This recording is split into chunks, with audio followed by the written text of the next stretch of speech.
Eden gardens వేదికగా జరిగిన మొదటి టీ20 ఇండియా వర్సెస్ ఇంగ్లాండ్ మ్యాచ్లో టీమిండియా 7 వికెట్ల తేడాతో అద్భుతమైన విక్టరీ నమోదు చేసింది.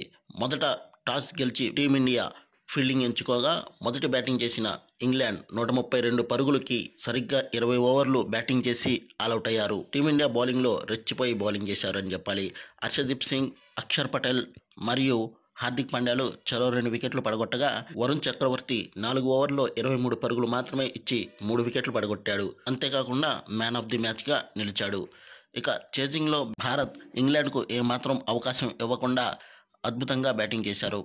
అయితే కెప్టెన్ సూర్యకుమార్ యాదవ్ ఒక్కడే ఏమాత్రం పరుగులు చేయకుండా డకౌట్గా వెనుదిరగ్గా అభిషేక్ శర్మ మరియు సంజు శాంసన్లు ఆకాశమే హద్దుగా చెలరేగిపోయారు. ముఖ్యంగా అభిషేక్ శర్మ అద్భుతమైన బ్యాటింగ్తో ఆకట్టుకున్నాడు. అభిషేక్ శర్మ 36 బంతుల్లో 79 పరుగులు సాధించాడు. అందులో 5 ఫోర్లు, 8 సిక్సర్లు ఉన్నాయి. ఇంగ్లాండ్ బౌలర్లలో జోఫ్రా ఆర్చర్ ఒక్కడే 2 వికెట్లు పడగొట్టాడు. మొదట బ్యాటింగ్ చేసిన ఇంగ్లాండ్ టీంలో కెప్టెన్ జాస్ బట్లర్ ఒక్కడే రాణించాడు. 44 బంతుల్లో 66 పరుగులు సాధించాడు. అందులో 8 ఫోర్లు, 2 సిక్సర్లు ఉన్నాయి. మిగిలిన బ్యాట్స్మెన్లలో ఎవరు కూడా 2 అంకెల స్కోర్ నమోదు చేయలేకపోయారు. భారత సీనియర్ జట్టు వరల్డ్ టెస్ట్ ఛాంపియన్షిప్ కోల్పోయినప్పటికీ జూనియర్ జట్టు చాలా అద్భుతంగా ఆడుతున్నారని, యంగ్ టీం చాలా అద్భుతంగా ఉందని ఇంగ్లాండ్ మాజీ captain cum player Ben Stokes పొగడతలతో ముంచెత్తాడు.